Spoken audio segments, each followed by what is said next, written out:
Kurt Angle was an entertainer from day one. Yeah. He had that in him. Bro, if you don't have that, I mean, bro, look at, Ronda Rousey is kind of stalled, and that's kind of a part of it.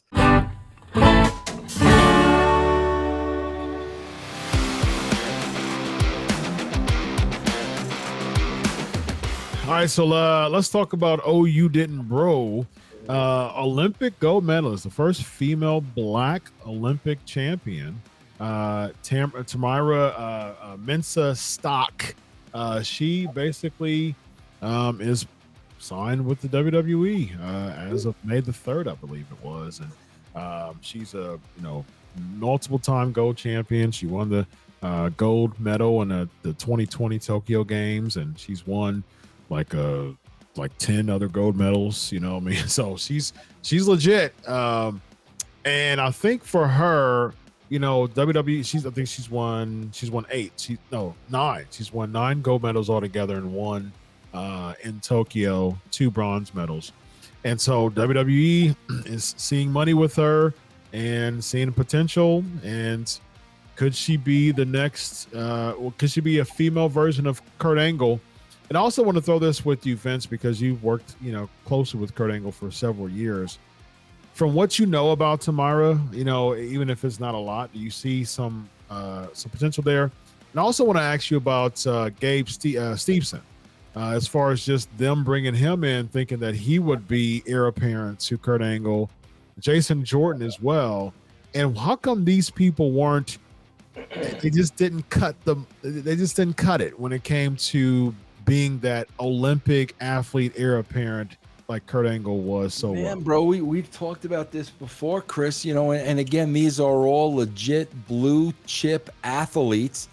Bro, being an athlete is one thing. Being an entertainer is something completely different. And I'm going to go back to the it factor. Mm-hmm. Kurt Angle was an entertainer from day one. Yeah. He had that in him. Bro, if you don't have that, I mean, bro, look at, Ronda Rousey is kind of stalled, and that's kind of a part of it.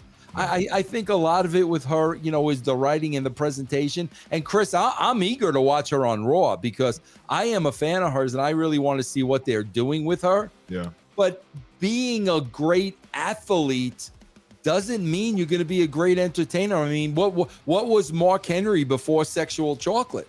Then all of a sudden when he's hanging around with D'Lo, that's the thing, bro. So it's not a gimme just because you're an Olympic champion, man. That's true. East, what do you think, man? Yeah, the comparisons of somebody else is going to be the thing that ruins everybody's expectations of what they could be. So I don't want her to be a female Kurt Angle. I want her to be the very first Tamyra. You know what I mean? Mm-hmm. Yeah.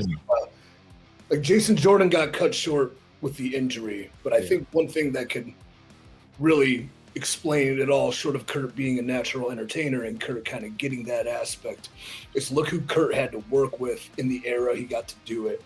He had bullet points. He didn't have verbatim direction from 18 different people. And he's in there with The Rock and Jericho and Stone Cold and Undertaker and Rikishi and all these guys that could banter with him, and he can be that entertainer and he can be that athlete and that ass-kicking machine, wrestling machine, so to speak. So I really think it had to do with who he had to work with and the leeway he was allowed to have some with it. That if he said the 3 eyes but he didn't say them in the right order, he wasn't coming back, and 3 producers are berating him and Vince is shaking his head, or they're like, you didn't say, like holding up a script to his face, like you didn't say whatever. So I think it's just the era really that hampers the ability of a talent, if they have it, to fully realize it, grab it, and achieve it. So, yeah, I think that's a good point. I think nowadays we see these wrestlers, they're coming into a script, and it automatically doesn't give them an opportunity to really hone in their craft and just kind of be their own brand. I think with Angle, he just had more of a trial by fire, and he grew and he was refined that way because if I remember watching documentaries, and I know Kurt and I've interviewed Kurt before, like just as far as him saying that, like Vince, he didn't want to be a heel. Like he didn't understand what he was doing. Yeah, he like he was like, "What the heck am I doing?"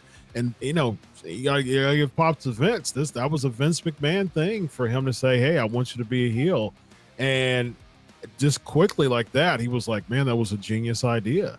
And so he didn't even know how to be that, before because he was prepping to be a babyface, and he just had to automatically just go with it instead of reading the script.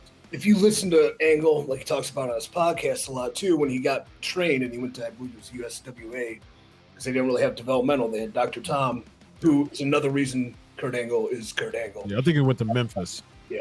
If I'm not mistaken, he wrestled in Memphis. The way Dr. Tom coaches and trains, like he's a psychologist as much as he's a wrestling coach, and he brings, he'll find something and get that personality going and at least put them on the right path. But Kurt talks about, I wanted to be stone cold. Like my first match, I came out with the black leather vest and black gear. And, I remember too, the match we had with Meat, his debut match with Meat. Stasiak, a guy named Meat. Like when he grabbed this was Vince, I think peak Vince, probably because he had the other Vince with him, but peak Vince saw something happening in the crowd and called that audible and had the referee tell him to grab the microphone and just start talking bad about the crowd. Yep. You throw a dude on the spot like that, you're only going to get their natural reaction because he doesn't have time to think about it. And so that's what made it even more authentic, because he didn't know what he was supposed to be. And he was like, it was over the top corny, but in the right way. And, well, let me go back to his story real fast. Okay. Derek Bateman's coming up, getting flack from, mindless idiot producers and yes men saying things like, well, funny doesn't make money, because Derek Bateman's humorous. And I'm like, well, you just got to stand out sometimes.